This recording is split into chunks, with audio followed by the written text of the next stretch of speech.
a miracle, doc. They counted me out. Moment of truth, counting it down. Underdog story was down for the count. Back on my feet, back with a mic, back on the beat, back with a family, then back in the streets. The game on lock, I stand with a key. Standing my ground, I am planning to flee. Standing my ground, I am planting my feet. Taking a stand, embracing my destiny, shaking his hand, flipping the script. What's going on, everybody? Welcome to the Sunday night CrossFit Talk. A Bears victory Sunday. I couldn't believe it. For the first time in 11 weeks, we are winners. Yes. And against the rival Packers, it couldn't have come against a better team. But my crew that is with me tonight has been so busy this week. Let's do a little catch up first, and then we'll get into all the news in the space. And let's start with Jamie, who every time I see a Snapchat is under the rubble of her gym. So what's going on? Well, we've always had this like soft spot in kind of a back area of our gym. It was actually like right around the old rig, and there was like one hump and then one like soft spot. And when we pulled up the mats, we're like, this is just a disaster here. I don't even know what they did. And we started like kind of chipping away, thought we would just kind of get some like self leveler or patch it somehow. We're like chipping away. Next thing you know, we're like pulling out giant rocks. We like basically dug out an entire old trench that somebody did to do some plumbing it was just a terrible repair job. So we dug that all out and poured new concrete, and hopefully it's done right this time. My snap, I think it's X-Fit, Jamie, like everything else. I'm pretty sure. Yeah. So you did this, you started a remodel. We talked about it briefly last week, that you bought a new rig that is a wall mount rig. Mm-hmm. Your old rig was a self-standing. Yep. Mm-hmm. Standing, yeah. You moved the rig to another part of your gym. Mm-hmm. You moved the turf to where the rig was. Beautiful purple turf for the Vikings, because you're rooting for them tonight, right? Yeah. No. Do you guys have more or less rig, squatting racks, or I guess, or? So we'll have one less squatting rack. So we had 6 before. Well, we have way less technically, because we had like those weird wall mount rigs on the wall, always. They were very not far off the wall at all. Like, you couldn't do bar muscle ups over there. You really couldn't do chest to bar over there. You could sort of do toe to bar if you didn't have a big backswing. But it was mostly for people doing like jumping pull-ups and just like standing pull-ups, like stuff like that, hanging knee raise maybe. And you could squat over there. So we had 6 stations on our freestanding rig, and then there was 6 of those on the wall. So technically we had 12, but nobody would ever, the part of the problem was the turf broke up from the freestanding rig to the wall, and nobody ever wanted to go work out on the wall. They felt like they were the redheaded stepchild, not part of class. It worked fine for like PT or anything else going on. But yeah, it just sort of broke up the room. Things didn't always flow. When we had a shuttle, it was over turf it was just always weird. So we do have less squat stands now. But we'll probably end up with 5, 6. We'll probably end up with 8. But I think 8 is sufficient. We don't usually have more than 12 in class, and some of our stuff can be doubled up. That was my next question, is how big are your classes? Yeah. Yeah. We cap them at 12. Saturdays are like up to 20, 24, but those are all. Yeah, absolutely. Jay Birch would love to be the redheaded stepchild during a workout. Yeah, I would just throw myself over there all the time. And just because I have to throw it up there. Dub Bears. I am on Snapchat, Birch. You guys can find me. Yeah, I'm only on Snapchat because that's how my daughter will communicate with me. That's really it. Yeah. I've always had it. I've never stopped, but it's not like my I don't think it's my handle from CrossFit. Like I only have my friends on there. Like I wouldn't accept just like random people on mine. Yeah, I talk to Jamie and my daughter, and that's the only 2 people I talk to on Snapchat. I feel so privileged. So you have that going on, Yes. and you were hoping to be done by this weekend. Now with the new trench, probably into this week, I'm assuming.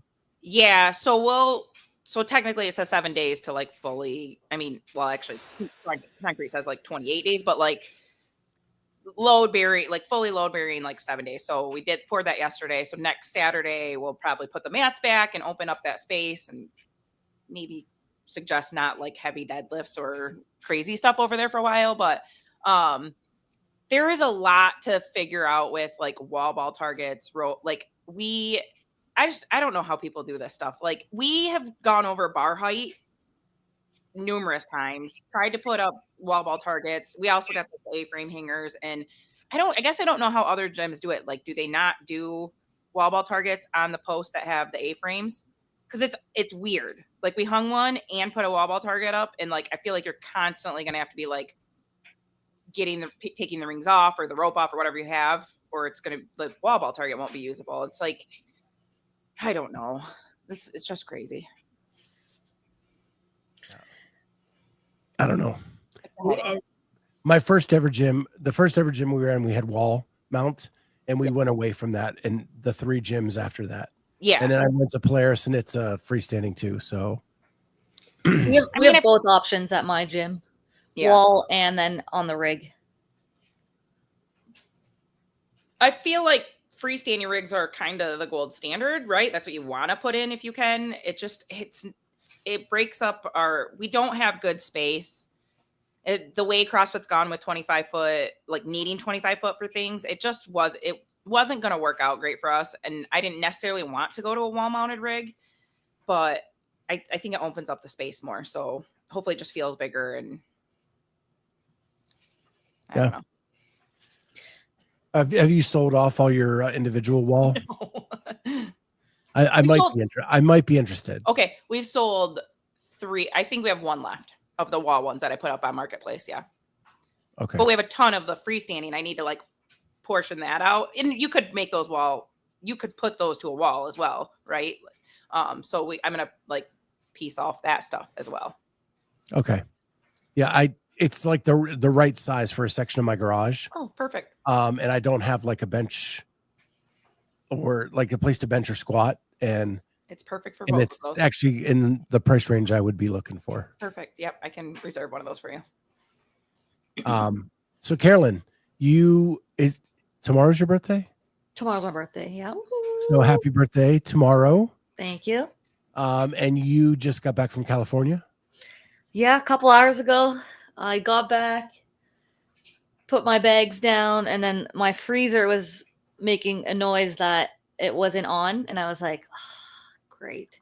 So it must have like overfroze or something. And then the door must have just opened a little bit. And then it has this connect like this.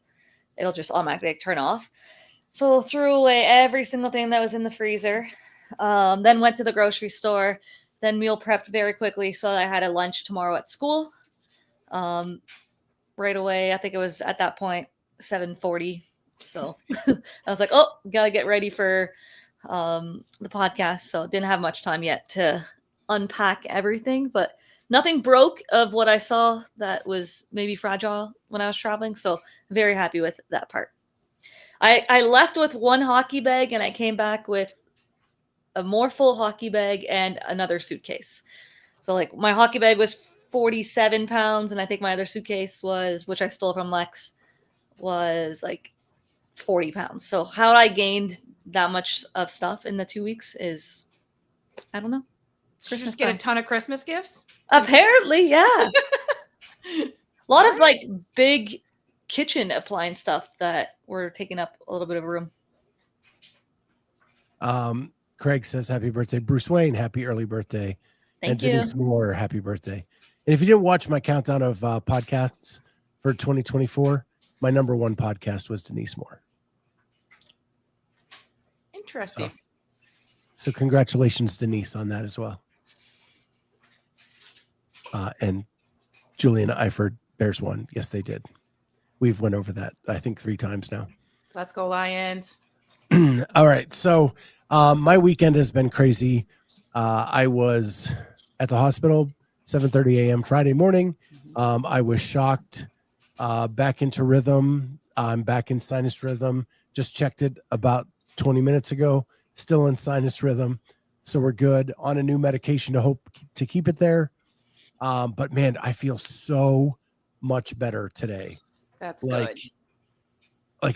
like all of the aches and pains of my body are gone now because I have good blood flow again. And it just, I feel like $1,000,000, which I need to because my wife is going into surgery tomorrow. And today I moved a bed into the living room. I put together a walker. I cleaned feverishly through my house. I've done 5 loads of laundry, and now I've done this show.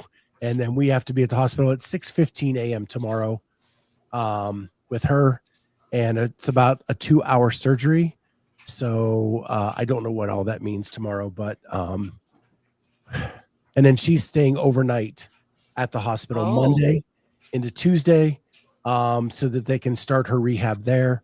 We got delivered machines Friday where I have to put them on the bed and lay her leg in it, and then it moves her leg for her at the right angle. You set it on like this little computer pad, and it will slowly move her knee back and forth for an hour at the right angle. And then every day we increase it so many degrees. That's nifty. Yeah. So she has to do it 3 times a day for an hour each time. And then her ice machine is coming either tomorrow or Monday to wrap around her leg that just keeps it constantly flowing with ice. Yeah. So you had to buy that last week. Didn't realize insurance didn't cover the machine either, but it's really good for rehab. So we went ahead and rented one of those. So super excited about that. But yeah, she's really nervous, and but 24 hours from now it'll all be over, and she'll be relaxing in her bed. Yep. She's gonna be a whole new person. Yeah. For people that don't, my wife was a CrossFitter. She worked out with me all the time. And when her knees went bad, like she just couldn't do anything anymore. The pain was too great. And I'm really excited to get her back. My wife in full back to all that stuff. So we can do all those things together as a couple again, instead of me out in the garage by myself and her wishing she could be there. Super excited about that. It's been a long road to get her approved, but here we are. First one tomorrow, and then the other one about 3 months from now. And then she'll have 2 new knees. She wanted all the accessories like Bluetooth and that in the knee, but they said they weren't quite ready for that. She wanted to be able to answer her phone by just like tapping the one side, but they said, no, that's not available in this unit. So, all right. So with that, we'll get into some of the news of the week. If you have been under a rock, there was a podcast done overseas with Victor Hoffer. It was done. He was speaking in French. Now, if I listen to the spin, there was more than one language in the podcast. Carolyne, you speak French, so you listened to it and took notes, and we're going to let you tell us what was said in that podcast, because people are reporting certain things. And my one frustration with that is Spin used AI to translate it, meaning that AI was the voice of Victor in the translation. And people are going, well, his tone told me this. It's not his tone. That is AI taking the translation and speaking like Victor, but it's not him speaking. It's crazy how much it sounds exactly like Victor's accent when he speaks English. Right, but AI isn't going to read the tone. Yeah, no. Right. So you listen to it as a French-speaking woman, and tell us what you learned. Yeah, originally, like the start of it, they were just introducing how they got into CrossFit, him and his girlfriend.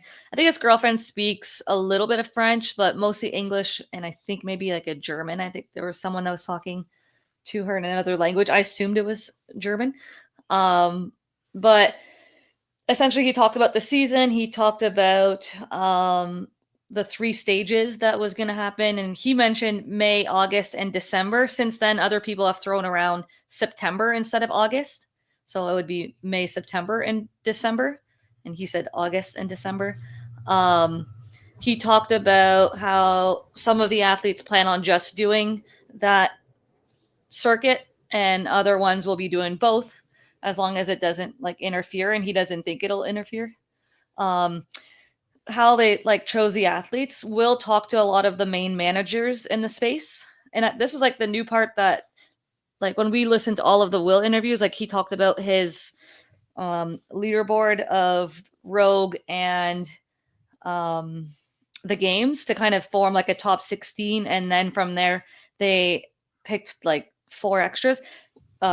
Victor didn't talk about any of that. He just said that Will was in contact with all of the main managers who then presented their athletes and stuff like that. And I believe that part, to be honest, to be true, because this is what we talked about last week or the week before, that, they chose their athletes and they weren't too worried about their choice, because next year in 2026, the season will have probably, new faces anyways with the qualifications of this year and how the points will come about. So I think as long as all the main people were chosen, like I think there's a lot more in my opinion than 4 at-large bets for that.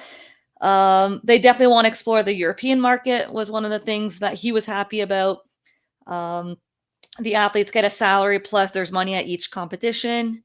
He heard that the PFA was going to be associated with this new league, and that in February they will have a rule book with every single movement from the year. So I haven't heard anyone talk about that, but we know that Brent had been working on that for a very, very long time in creating this rule book with all of the movement standards of every single movement so that it's very clear what people are going to be able to do. So I thought that was interesting. So I think that's cool that all the movements are there. So there's not going to be any surprises of the year of what movements can kind of be thrown out there.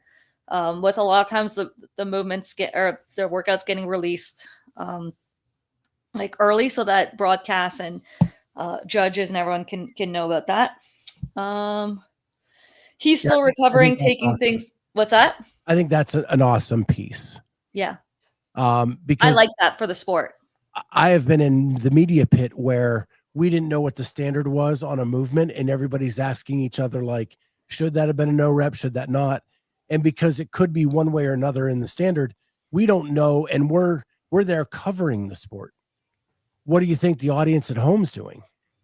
Mm-hmm. Yeah, I think having a clear movement standards for the year at least, and if you want to add something new, you introduce it the following year for the rule book. And there's always that, it's just clear for the sport. It doesn't need, like, it's still unknown, but there's still, there's standards that are going to be the same at every one of their competitions. He said he's still recovering, taking things pretty slow and slowly getting back to peak form, but he doesn't need to be peak form until May, which is when their first competition is in person for the new league. And like the open for him, he should be fine with like the 1%. So he's not looking to peak for that. So he's just kind of, he talked about a foot, his adductor, just small little things, I think still from last season, maybe bugging him.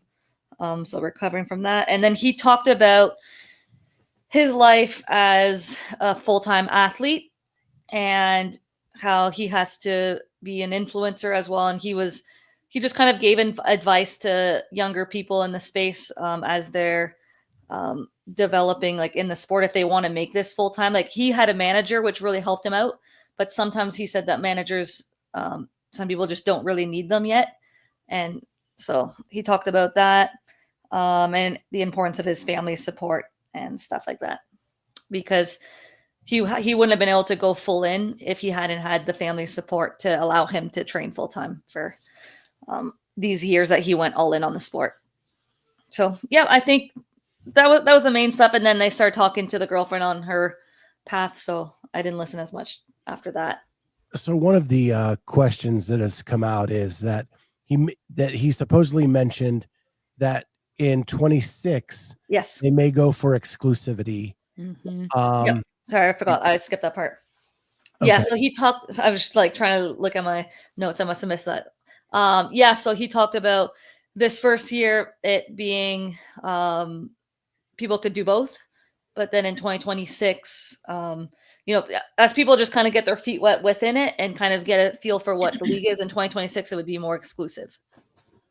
So who knows at that point if that'll stay true or not. In all fairness, the Spin has reported that Will called him after he released that AI piece and said that there were no talks about exclusivity beyond this year, and that is not what they're looking for. If it would be much further down the road than that. Okay. So, Interesting. but I think what everybody's getting up in arms about is that it seems that Will and Jackson on Talking Elite Fitness and on this on Coffee Pods and Wads, Yeah, said some things, and now athletes are saying other things. right. And so everybody's getting up in arms about all of that, including this exclusivity piece.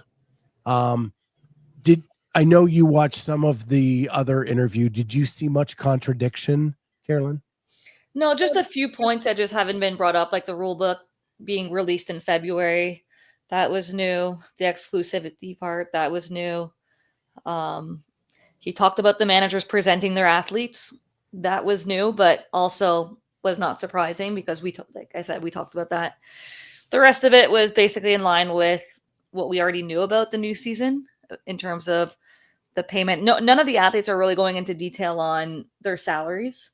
I mean, I think some people have told, John Young, for example, like Hoffer, I think mentioned maybe his numbers, but for the most part, I think people haven't been talking about the money part. But yeah. So you said they talked about obviously paying the athletes, but then there also being prizes at each comp. Mm-hmm. Maybe we need to wait for more details on this, but is it just like a podium, just a 1 through 3 prize purse? Didn't say anything on that, or if it's just you're making your money from your contract. I'm not sure. And he said that they had to do at least 2 events out of the 3. Yeah, that's in case of injuries and stuff like that. That was also mentioned. Yeah, I understand the push for like a salary and keeping these people involved, but I know Spin brought it up in talking about like, listen, if like 10K is the bottom salary that we're offering, then why not 30th place be $3,000 and go up from there? And that will, for me, I don't know if there's details like how do these challengers make money if it doesn't go that deep? They just have to hope and pray that they just got to get themselves to maybe Europe to go to one of these, hope and pray they make top 20 and get a card for next year. Like if you just always paid out the top 30, even those challengers are getting some money, and it's helping get these athletes wanting to sign up for this, travel to these far events and make some money. So yeah, that's a good point for the challenger. I think the issue we have is that we don't know all these details. So we make up these scenarios in our head, and we either swing it negative or positive without really knowing the whole story, right? Because I have heard that the prize money from the event is actually taken from what. So say you sign for 10 grand and you win 30 grand at the event. You don't get an additional 10 grand from your contract. That's just a floor. Right? So, and we don't know what the prize money is at the event. We don't know how deep it goes. We have no idea what that is. Right. But I hope it can cover challengers to continue, because if you are a challenger and you're going to these events, it would be nice to come back with something. But again, at a professional level, there's a lot of athletes in golf and whatever that are going to these events and they're not making money if they're not making it to a certain point. But The other- it's going to discourage people from trying if it's very, very hard to take a pro spot because of the point system that they'll come up with. And then let's say you do finish at a certain high placing, but it's still not enough that you don't get any money. Yeah. So the other thing that you said, Jamie, was that Spin had made the comment, why not just pay down so that the last place finisher gets X number of dollars? Well, we also know that those payouts don't happen immediately. They happen 4 months down the road, where when you give someone a contract up front and now they have the money in the bank account to be able to pay for their trip, like that's a huge incentive for earning a pro card. Like, is it up front though right away, or do you have to finish the season to get your money? I don't think that they'd be giving the money. You got to do drug testing. If they do drug testing, you got to go to your events. I don't think that they'd be giving money ahead of time. Ahead of time. Maybe 30 or 50%, but like I can't imagine they're getting the whole check because you've got to make it through the season to earn the whole thing. And they want to wait and see where you place and what you're earning and what they don't have to pay you. Yeah, maybe you're right. I don't know. But Will did say there is drug testing. Oh. And it's going to be both at competition and in season. Cool. And like in and out, whatever. I'm trying to say all the time. It can be randomly done at any point in time during the season. It would be nice if events like, Rogue became part of, let's say, an actual circuit of the year. Either as a main event at the end with 9 events, and that's their championship, as Rogue puts it on. Like, that would be cool. Yeah, I mean, I do agree with them though in the part where they want to keep it their standards.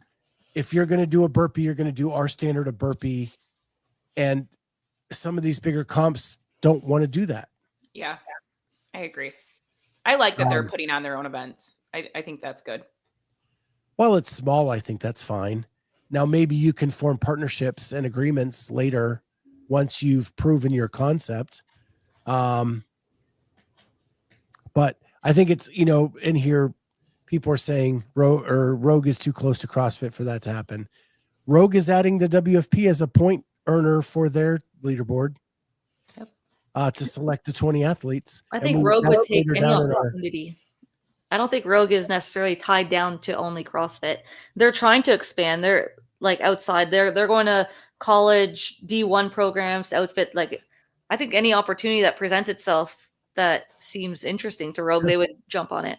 Just walk around the Arnold and see how many things have Rogue's name on it. How many different sports? NFL plates and bars and the whole shebang. Yeah, Olympic lifting, strongman, all that stuff. Rogue, it's everywhere. Rogue is everywhere you want to be. Yeah, just like Visa. So there has been some new signings over the weekend. So I'm going to just pull that up. We'll go through a couple of those. As you can see here, I'll blow this up a little bit. Danielle Brandon signed today. Samuel Quant signed today.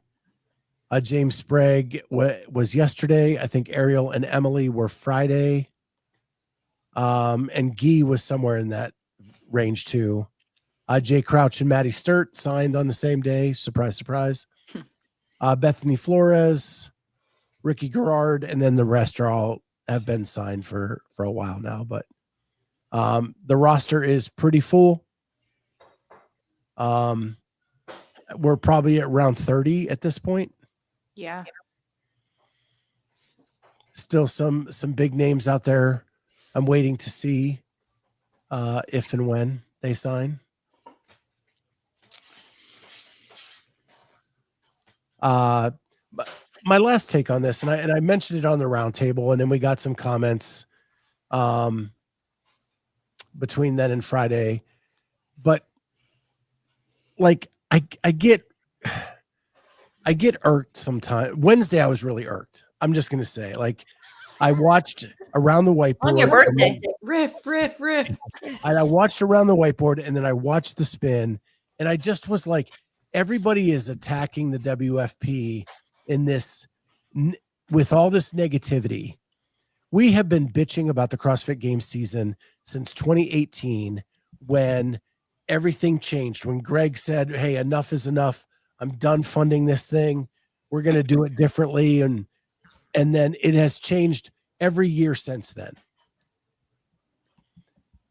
An organization has come in and has made it a very linear story from beginning to end, how you become a champion and earn a pro card and do all of this stuff.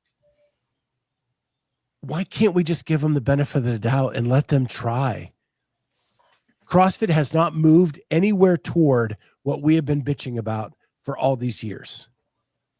And someone is trying to do it. Can we not give them the benefit of the doubt to see if they can pull it off? I mean, I think we want to give them the benefit of the doubt. We want something to succeed and be done right. I think part of the problem is so many people have like put out so many ideas that, and I think first and foremost, all along, we've said, you just need to be transparent, and they're not doing that number one thing that we want. And it makes it hard to then trust them, because that we're just trusting another probably CrossFit. Why are you saying? Will said in his statement that they are just releasing the stuff over the course of January, all of the details. We have not given them the opportunity to be transparent. This is a new organization that has a lot to tell us, and if they threw it all out there at once, it would be chaos. Would it? I mean, there's so many questions surrounding the problem we point. have is the athletes can't keep their mouth shut. That too. So like you get little trickles of information. You're like, well, that doesn't add up. This like you're extra questioning things. Right. But we don't have all the details to know if the athlete's even correct in what they heard or said. We're playing the telephone game. You're not wrong. Like Jackson and Will said, give us the month of January to release all the information. And Carolyne said that like there will be a full rule book in February. So the rule book's going to have the points system. Do we have to wait for that? Because like there's a lot of things that like really matter for the season, matter for people considering trying this. We've asked for transparency from CrossFit since 2018, or just look a at consistent season. Even this CrossFit Games season with all the different rules for different semifinals, well, I'm sure we'll get into that. But like you have a qualifier coming up in a few weeks. But that's the same weekend almost as Wadapalooza for the Europeans. What's that one called? Wadfest, right? Wadfest something. Wadland, like they have their qualifier coming up like January 18th. Yeah. Like that's basically right before Wadapalooza, where a lot of athletes are competing there. And that's the only qualifier to get them to their semifinal. I mean, I don't know if they're inviting any athletes, but they wrote, I think, top 20 from that will compete for one of the two spots. I mean, if you had already signed up, let's say for Wadapalooza, and you're planning on doing that competition in Europe, mostly the Europeans, because I don't think many of the North Americans would be traveling at that point, at that time of the year, with the online semifinal being next to it. But like, you didn't know that you had to not peak, but like be in top shape right now in January to qualify for your semifinal. Like that just got released like 3 weeks before. Like that's ridiculous. Like that's so stupid. Yeah. Like I'm not doing it, but I'm just saying. Right. I'm not going to Europe. We've been bitching and complaining about all of that stuff for years. Yes. All of that stuff for years, and someone's trying to make it better. And like, and this is the stuff we get. Like Bruce is like, they're already conflicting with the CrossFit Games season. They have no obligation to avoid the CrossFit Games season. They don't, but whatever they want. They don't, but they've led people to believe that it's not going to conflict. They said you can do both, but it does conflict. Like the May one is going to conflict. It will. It's going to be an issue. I don't know. We'll see. Like you have choices at this point.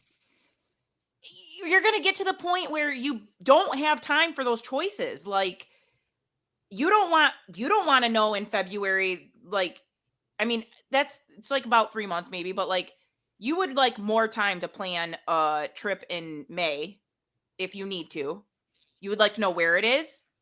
Start looking at hotels. For ticket start looking at sales. flights. Like I would like to know those dates. But like for ticket sales, like you need to start filling the stadiums. You need to sell your tickets. You can't be releasing things last minute. People need to plan their trips, etc. Like athletes and fans for both leagues. But yeah, for the CrossFit ones, I was just surprised at how different everything's being, and the fact that some athletes need to be ready to qualify for their semifinal next, like in 2 weeks. I was like, oh.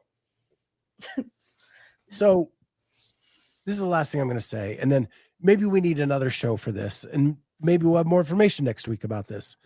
We have a lot on the agenda tonight, so maybe next week is a better time to get into all of it. But Will said, and Jackson said, that this first year they are crunched in for time.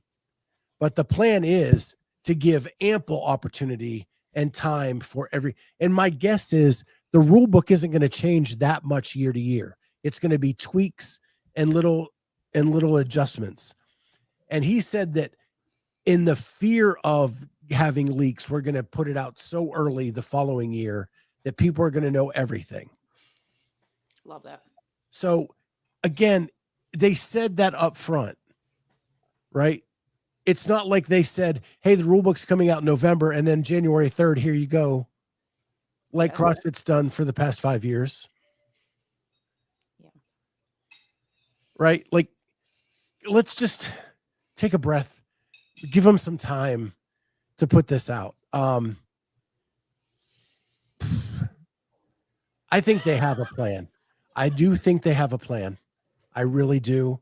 But I am the naive one in this group.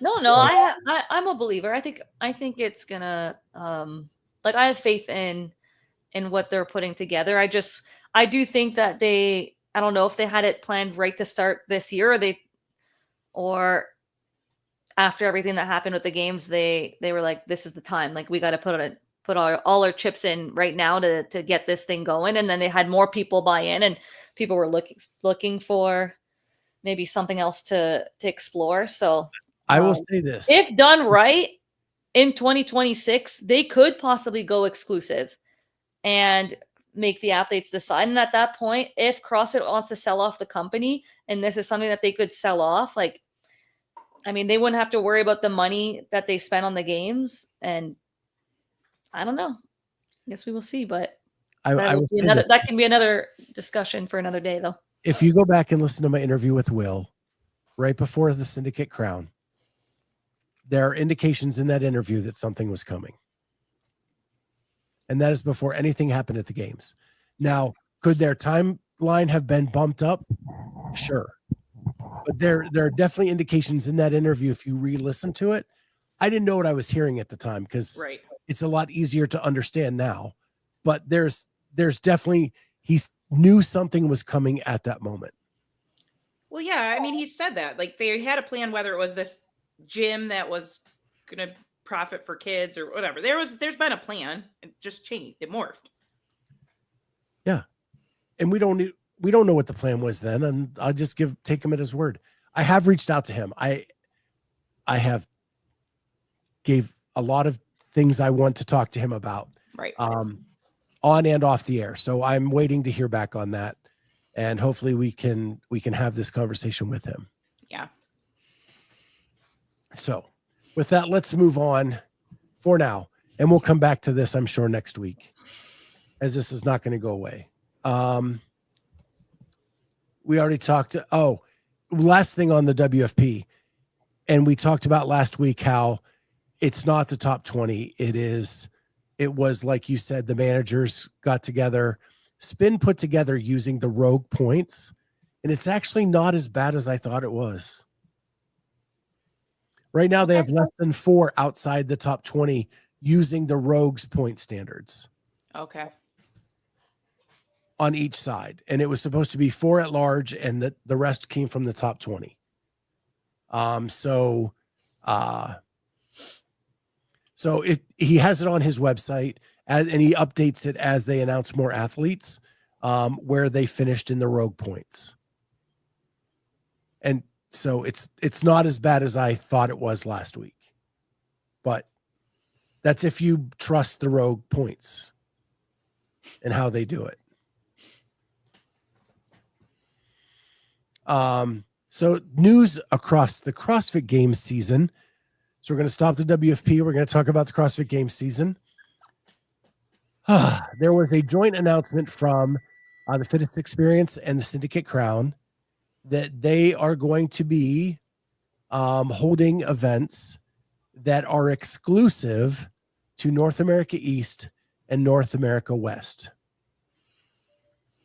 And I have this map. You can see that the Syndicate Crown is only going to allow competitors from what was last year the North America East. The Fittest Experience is only going to allow athletes who were part of North America West. This also happened with the Renegade Games in Africa, that they're only taking African athletes. The Far East Throwdown has announced they're taking people from all over the world. We talked about the stuff that we complained about with the CrossFit Games season. Could we not get any more confusing than letting these people pick whether they are a regional in-person semifinal or they're just a worldwide in-person semifinal? Yeah, it's crazy. I that's the biggest miss for me. Like, they should just all be open. Really, I mean, that's we're not doing regionals. Like, it just needs to be find the fittest. You've cut it to 30 people. You better find the 30 fittest people. We talked about when this was first announced that there were no regions associated with this, and that was enticing because finally we'll get the 30 fittest people to the CrossFit Games, and that makes sense. Now you're going to get the fittest person from Africa, but you're not guaranteed to get the fittest person from Far East. Nope. Like, this makes sense in the sense that more people can do semifinals in person, like in terms of like not allowing the same athletes to just take up all the spots always. But I don't like the inconsistency between each one of them. We're either all going back to what it was or it's all open. But having some that are open, some that aren't, that part is confusing. Their process itself of the Syndicate and the TFX is not confusing and makes total sense. But what Jamie is referring to that's confusing is which semifinal in person is open to who. And that there should be some sort of consistency. I get it's the owner or the host to decide, but it should be uniform. Let me throw the grenade on this. If you're going back to what it was last year, are we taking the exemptions? Right. No, so it's whatever gym you're signing up for the open. Okay. So I could technically go do the open in California and then would be eligible to be in the West. Yeah. Okay. Without an exemption. Okay. It's where your affiliate is signed up that you're competing under. Touchdown. Trish said there are other American sanctions. There's one other American sanction, and it is Mayhem. And there's rumor that they may just take Mayhem athletes. Or No way. Why not? Why can't I start that rumor? Oh. If it's up to the That's a good rumor, Scott. I like if it. it's up to the sanctional or whatever, these in-person semifinal, why can't Rich go, hey, let's take care of our own? This is a Mayhem athlete only in-person semifinal. Top 2 go to the games. Yeah. Because he knows better not to do that.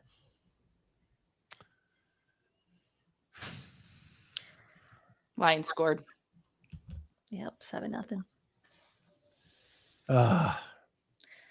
I hate this. But the one that I hate the most is just even the way you qualify to each, right? Like Mayhem is just, it's by the open. Torian has a week after.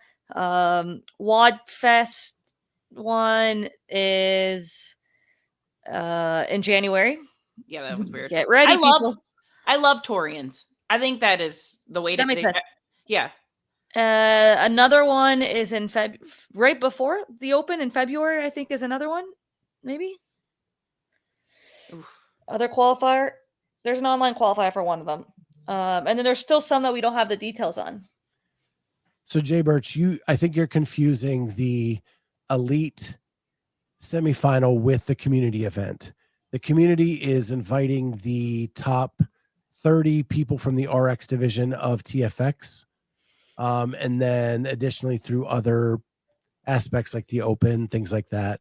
And it's an invitation only to their community event at TFX. Syndicate Crown is having an community event that is a 2-man, 2-woman team event, and it's bigger. It has more athletes than the elite semifinal. How do the teams qualify? I think it's only online. Only online. And then in person is just for experience before the in-person games.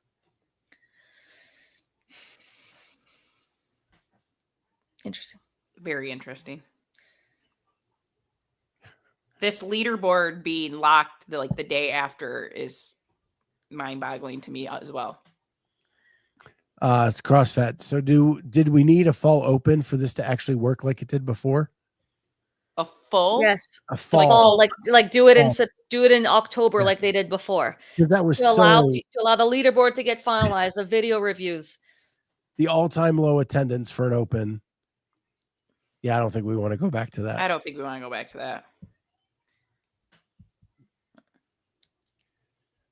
Kenneth says teams get the Masters treatment. Mm-hmm. Welcome to the club, folks. So yeah, that's that bit of news. So that's fun. And we talked about the Far East Throwdown. So before we get into the Gauntlet workouts, I'm going to talk about Rogue because we talked about it briefly.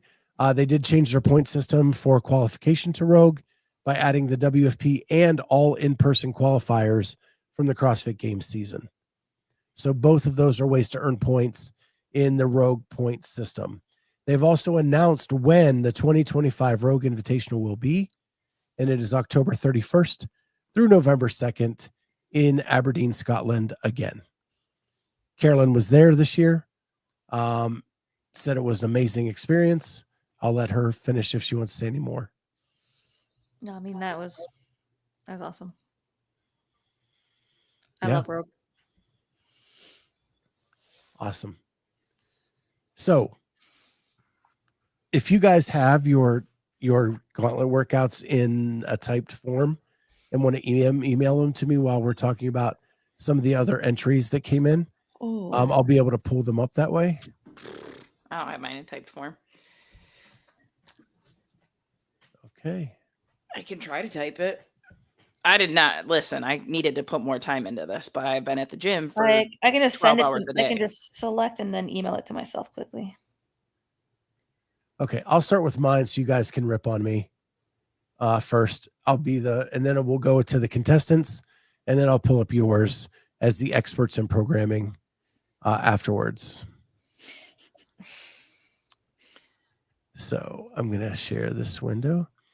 So this is my Gauntlet workout. I will blow this up. So the way I did mine was there are 4 15-minute stations so that the rotation is even and you can move from event to event and it doesn't have any backup. So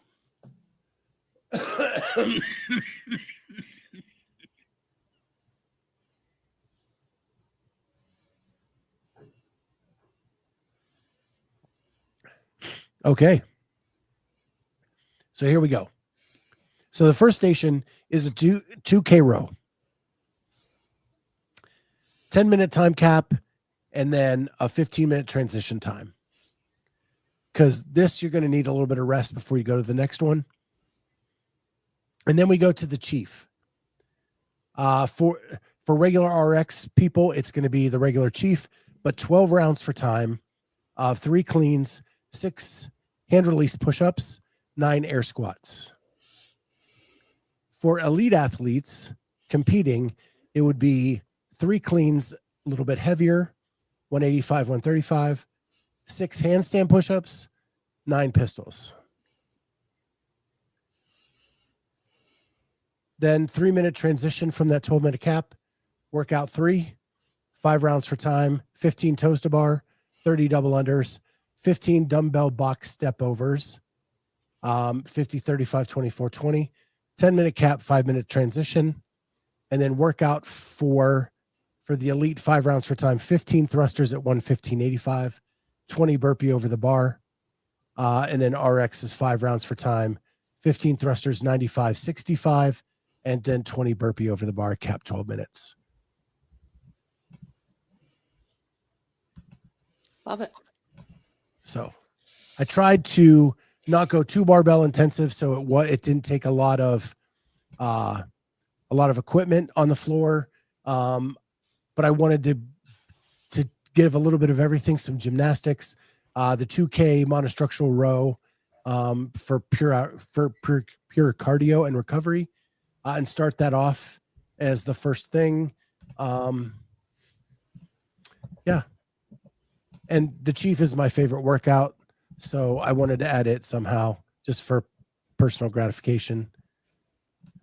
It is a great workout. So yeah. So all this would be done in 60 minutes. And then you're done and you move on, and we have this, and people are asking what this is. If you didn't follow us the last couple weeks, High Rocks has become so popular as a community event. Can we create a CrossFit traveling event where the community can come out together as a group and go through this? And we're saying Gauntlet because Wodapalooza does something very similar to this, but it doesn't travel. It's an hour-long workout that you go through at Wodapalooza as a community. Can we do that in a traveling way? And the goal was to come up with these, and we put it out to the audience. And if you sent one in, you go into a drawing for one of our new Clydesdale water jugs or coffee cups. I just sent you one. Okay. So yeah, it's basically a traveling gauntlet that just is more CrossFit-y than High Rocks, and that kind of hits everything, but still pretty easy to judge was my thing, and not too high skilled that it deviates like so many people from doing it. Because I think what attracts High Rocks is that it's very attainable. There's no high skill, no heavy movement, so just a little bit more so I had CrossFit-y. two stations that have the elite option. I didn't do all 4, just 2 of them where it went up a little bit in weight and a little bit more in skill, but didn't take a lot of different floor space or anything like that. So yeah, I tried to think of that. The only thing I was worried about is the pistols. Those are always hard to judge. That was my only real, but I added hand release push-ups to the Chief because those make it easier to judge a push-up than just straight push-ups. Go down go back to the top and then just scroll down again. So the 2K row, then the Chief, then the toes. Trish said that there was no monostructural, but there's a 2K row and then there's double unders. And for the elites, honestly, burpees are pretty. I know they're not considered that it's a gymnastics movement, but it can get pretty repetitive. But so yeah. So I can squatting, pressing. Yep. I really tried. Yeah, because I always look at like movement patterns, like if everything is in the same movement pattern, if you have like a horizontal and a vertical press, if you have something that's just good for short people, but like the last part is very good for short people, but then the 2K row balances that out, where all of a sudden now you're not just needing to be short for this, right? Step over, so you got legs there, double unders, toes to bar. Good. Well, I I like had to put double under so I could beat Carolyne in something. Just kidding. I didn't put double unders in mine. All right, let's go. I didn't want any judging stuff. That like the double unders where sometimes the counting can be meh. We're talking. And then they're having to bring their equipment on the floor, which I didn't want. Okay. So but I'm good with yours. I like it. Here is the crowd. So Kaylee Brock, longtime listener from way back in the day, she used the open workouts. So hers in shorthand is in a 25-minute window, 16.2 or 19.2, into a 20-minute window of 20.1, the remaining time 24.3. And I wrote it all out. So 16.2, 25-minute window is the whole beginning on a 4-minute clock, completing as many reps of 25 toes to bar, 15 double unders, 15 squat cleans. If completed in before 4 minutes, add 4 minutes to the clock and proceed to 25 toes to bar, 50 double unders, and 13 squat cleans. And the squat cleans keep going up in weight. If you remember that one. Mm-hmm. You go up in weight, but down in reps. Mm-hmm. And you stop at 20 minutes. Then 20.1 is 10 rounds for time, 8 ground to overhead at 65 pounds and then 95 pounds, 10 bar facing burpees. And then 24.3 is 5 rounds of 10 thrusters, 10 chest to bar pull-ups, rest 1 minute, then 5 rounds of 7 thrusters at weight 2, 7 bar muscle ups. And I think the weights were 65, 95, 95, 135. I just think because of the squat clean, you don't need the thruster. Because you're going heavy squat clean, you don't need to maybe keep going on the last part. If you have another movement there, maybe into a snatch. But I like that idea of old open workouts. You're muted, Jamie.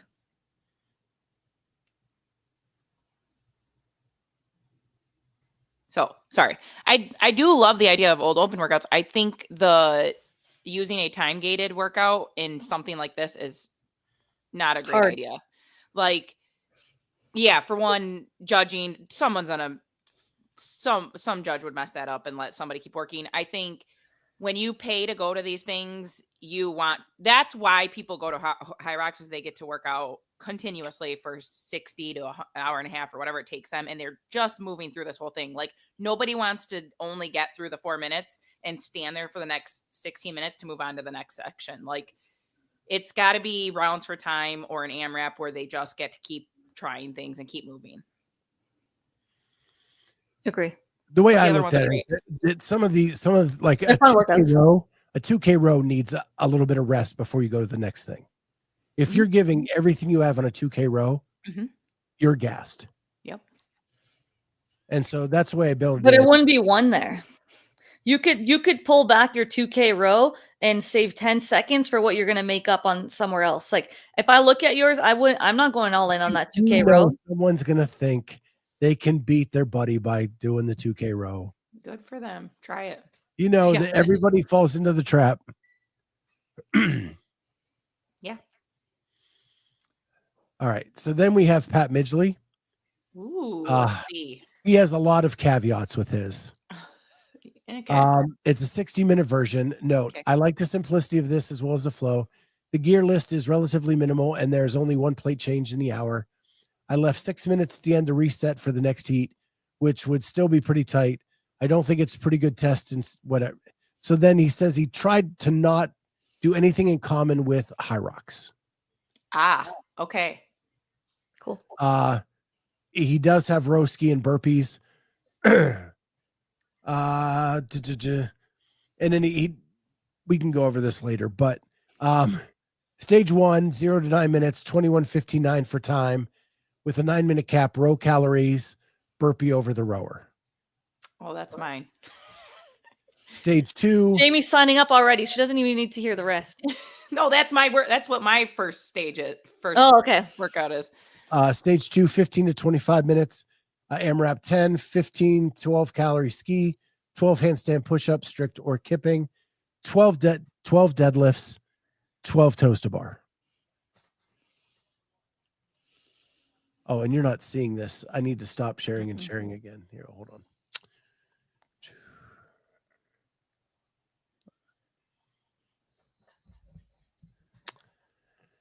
I'm hitting the wrong buttons left and right. There we go. All right. Stage 3, 3 rounds for time with a 10-minute cap, 75 double unders, 25-20 cal echo, 10 ground to overhead, 185, 125. And then stage 4, 48 to 54 for time with a 6-minute cap, 20 thrusters, 20 chest to bar, 20 overhead squat, 10 bar muscle ups, sprint to the finish, approximately a 50-foot lane. I would totally sign up for this one. I love it.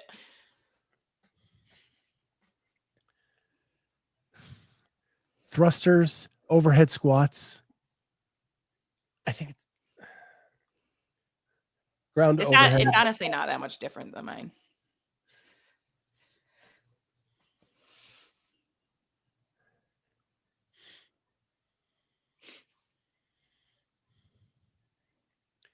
And then finally is Craig. 225, 185, huh, Craig? I like that. Okay, I'm into that. Workout That 1, deadlift. 3 rounds, assault bike 15 to 12 calorie, deadlift 225, 185, 15 reps, and then burpee box jump up 24, 20, 10 reps. Rest period, workout 2, 4 rounds, jump rope 50, dumbbell box step over 24, 20, 50, 35, 30 reps, and then ground to overhead 115, 85 for 15 reps. Rest period, 5K row to finish. Woo! Ugh.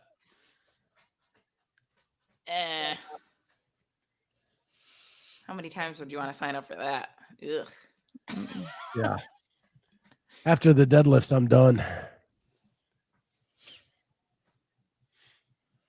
These are So, fun. so that was them. And then, Carolyne, you said you sent me in an email.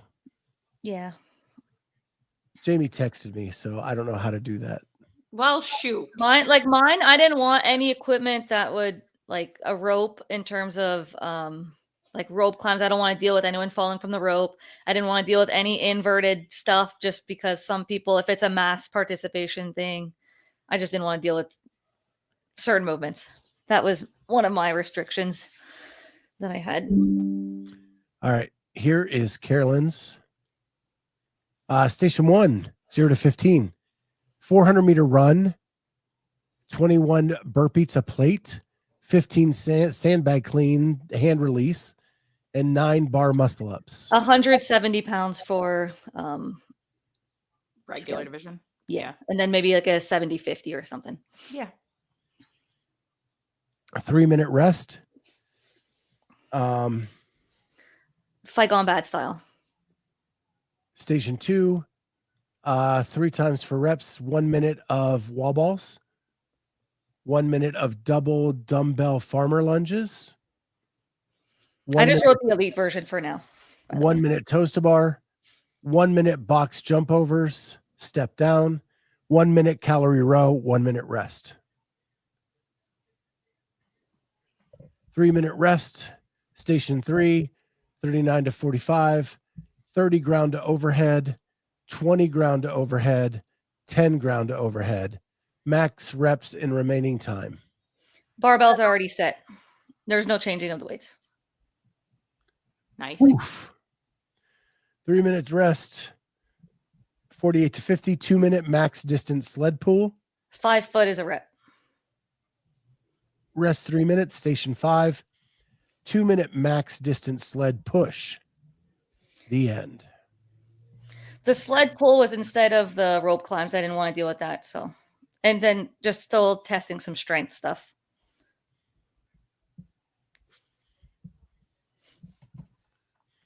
Yeah.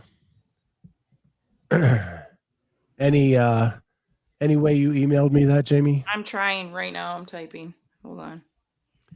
So what we'll do is we had 3 entries, one from Craig, one from Kaylee, one from Pat. I have all the entries in my pocket, and I will draw a name. So I don't know if you can see all the paper there. Oh, there. And Pat and Kaylee got 2 entries each because they actually had theirs in on time. Craig got his in this week. He gets 1 entry. So I'm drawing a name.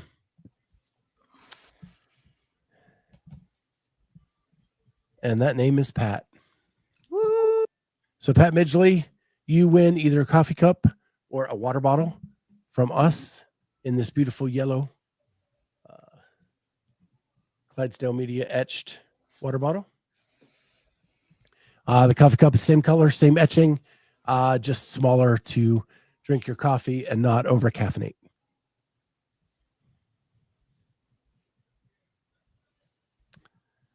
Okay, oh, it's coming.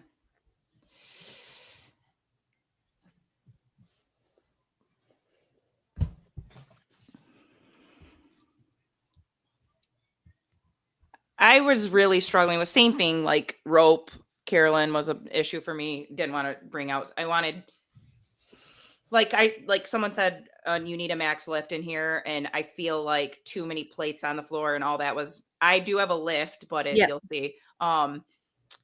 There was a lot of things I like, and I don't love my workout. That's like station 3, because it is like wall balls, like they already have. But I would have liked to tweak this all week, but I have been so stressed with the gym that what I wrote last week, and I just didn't even tweak it. So.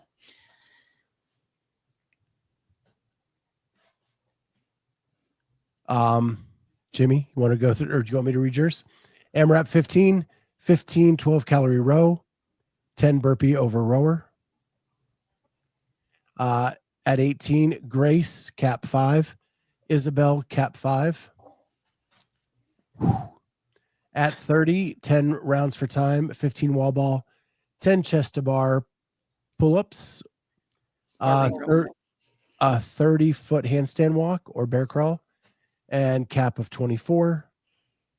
And then at 57, max overhead squats in 3 minutes. I like it. Nice. So what's interesting is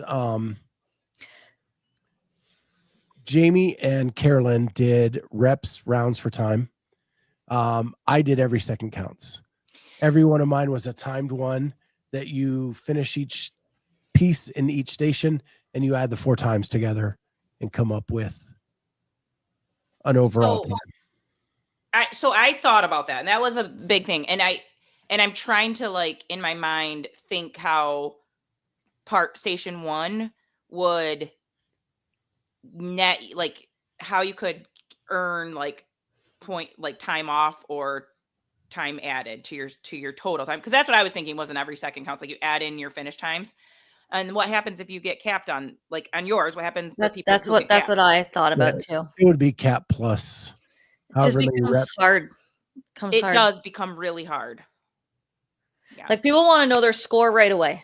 Right. So like to me, like I feel like an AMRAP or some sort of, like for reps is just easier unless it's one workout entirely for time. Right. I think I was pretty lenient on my time caps, but yeah.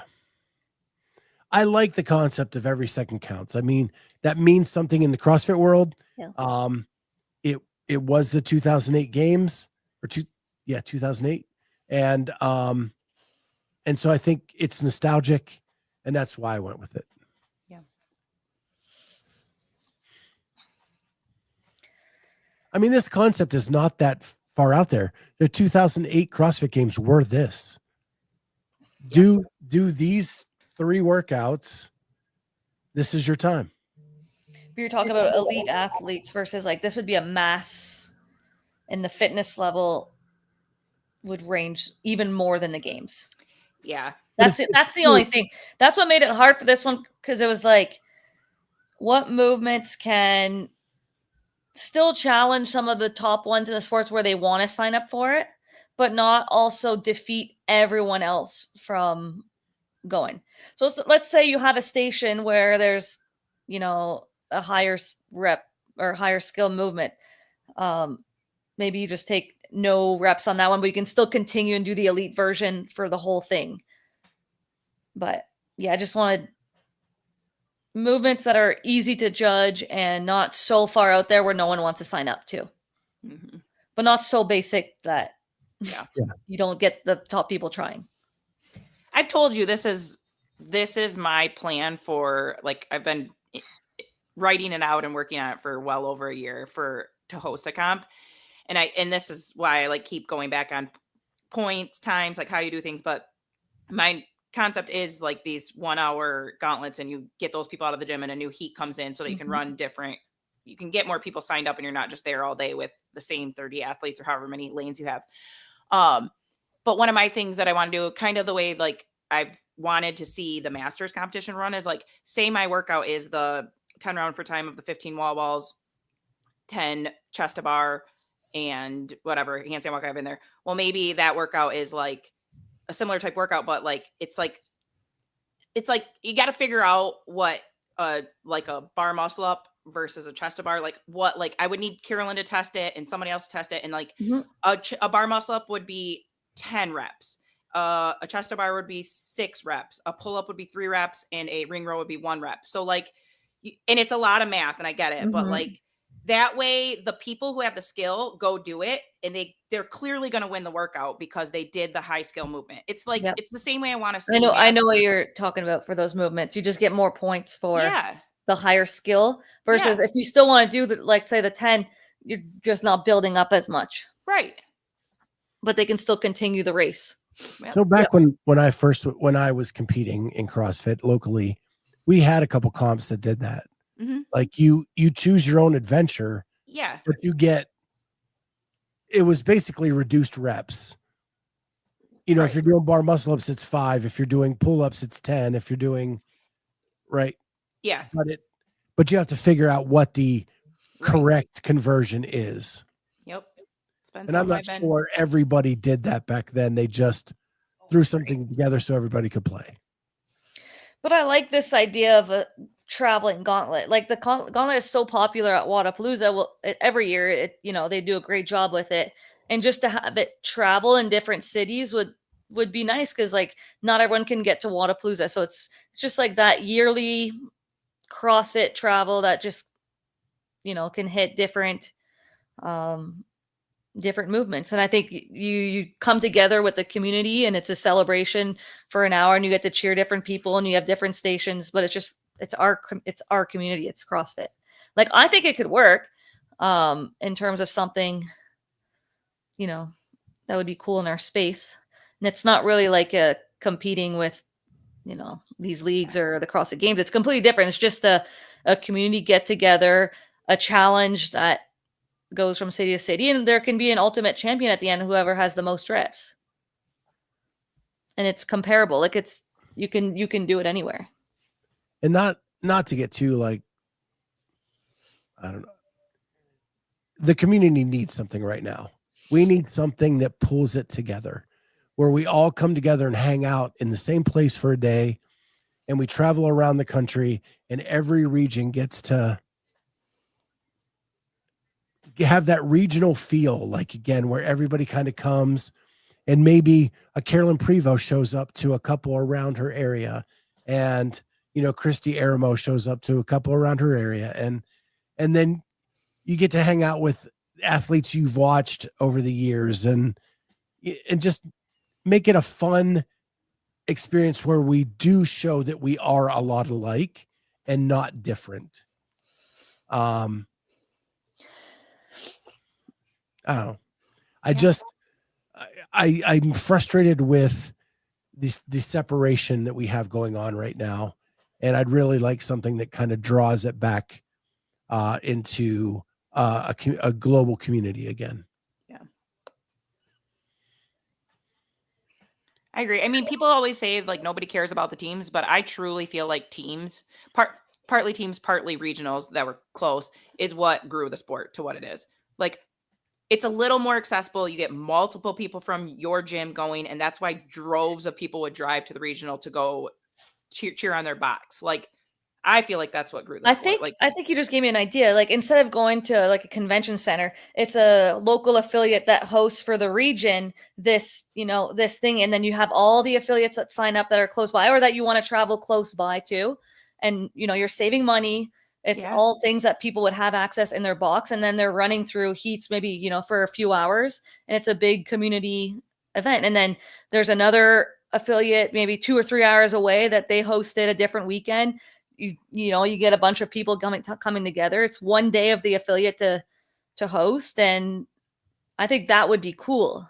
That would be awesome. Versus renting a big convention center and doing like thousands and thousands, where all of a sudden might not be as good. Just locally, kind of like a regional, but maybe more of them, and it's affiliate based with some volunteers in terms of judging and all that. I think that would be cool. And when I run my gauntlet, I'll let you know how it goes. Yeah, let me know. Well, and if you do this, like in the affiliates, you can have the 2-person teams or whatever. So, hey, bring a friend. You and I are going to do this. This is what we have to know before we even get there. And then we're going to run through this. And it's a way to bring people into the affiliates and get them to experience what that is like as well. Mm-hmm. I love it. So the pack said, I just explained the in affiliate semifinals, but I think this would be different because this is a traveling one that could. If it continued on and was the same. Yeah. But Pack is right. Like, that's kind of what in affiliate semifinals is going to end up doing, I believe. But in affiliate semifinals are already in the community that people are there. This is a way to bring new people into the fold. Exactly. That's where I was going at was I would be doing my semifinal by myself at my gym. Like it's not like a community where people from all different regions are coming to do the semi. Like this would be the same idea, but you get the whole region actually coming to show up. I think people will group together for the semifinals. Yeah, 100%. Some people, I think people that have access to it. It's top 1% though. Like I know that people around you that I agree. Yeah. And it might only be like 3 and you might be traveling an hour, but I would think most people would try to find a gym to go to and bring in 2 or 3 athletes so they can compete together with someone else. I don't want to do it alone. Yeah, but I think what we're talking about is different because like the in affiliate semifinals is very, very elite, and then the community cup, it would be closer to the community cup. Yes. But even then you're just doing it maybe a few teams at your gym, right? Versus hundreds of teams. Our idea is definitely different. Yeah, it's more about bringing other people. Like people are dabbling in in high rocks. Hey, let me see what this thing is like. It's a way to reach out and bring people into CrossFit who have no idea what it is. Mm-hmm.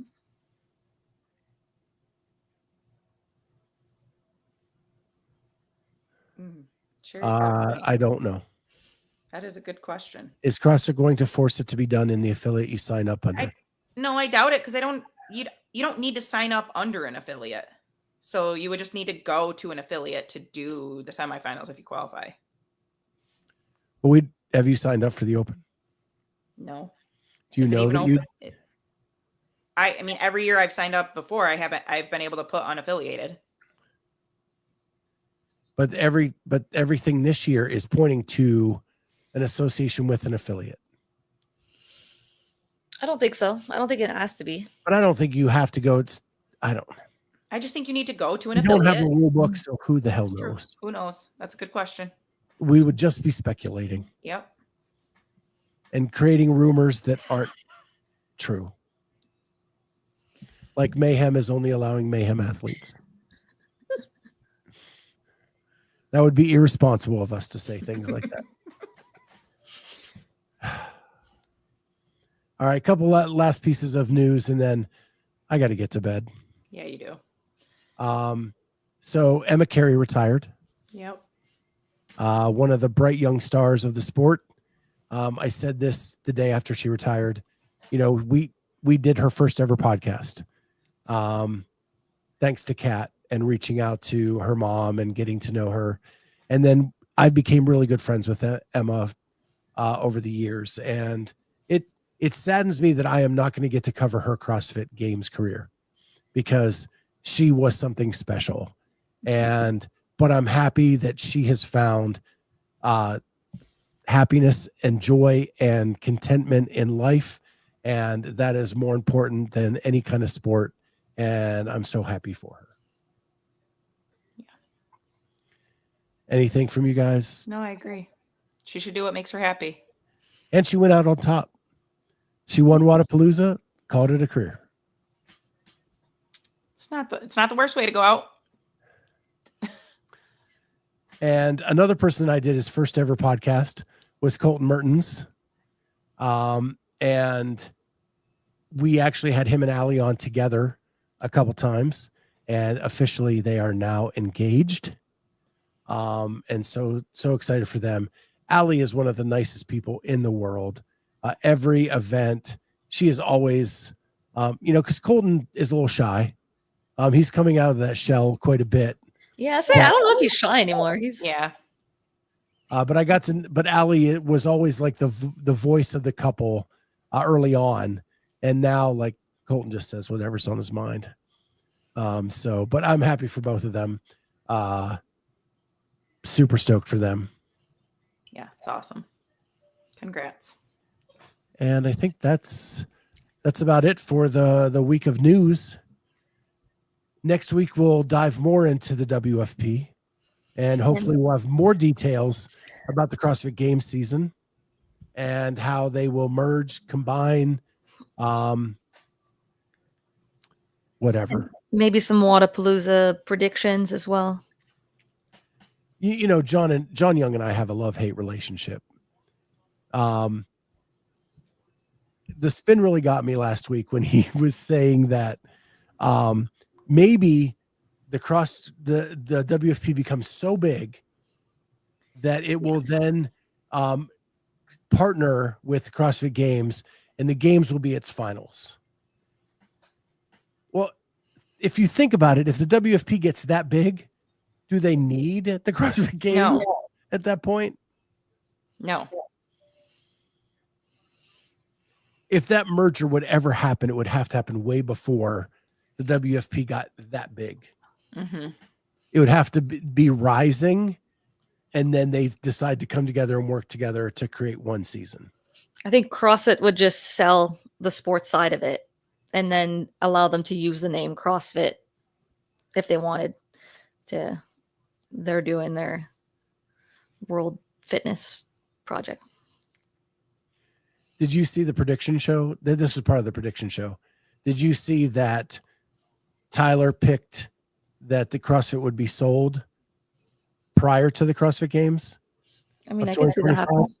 And Spin predicted it would be sold right after the 2025 Games. I think it's going to be around there.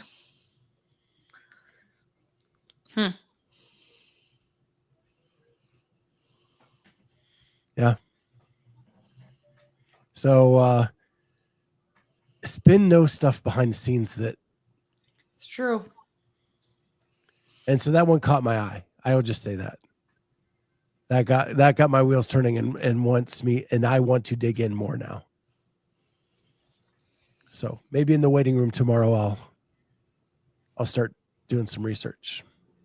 Yeah, you'll have some time on your hands. Well, thank you everybody for being here this week. It's been a blast. I don't know what the lunch with the Clydesdale is going to look like this week. I've got other obligations, at least at the beginning of the week. And that takes precedence. My wife is more important than my lunch show. So check us out. Maybe I'll be on, maybe I won't. And then we'll be back Wednesday-ish for sure. And into the later parts of the week with the roundtable on Thursday. And again, back next Sunday night with Sunday Night CrossFit Talk and these lovely ladies. With that, I hope you guys have a great week, and we will see everybody next time on Sunday night CrossFit talk. Bye, guys.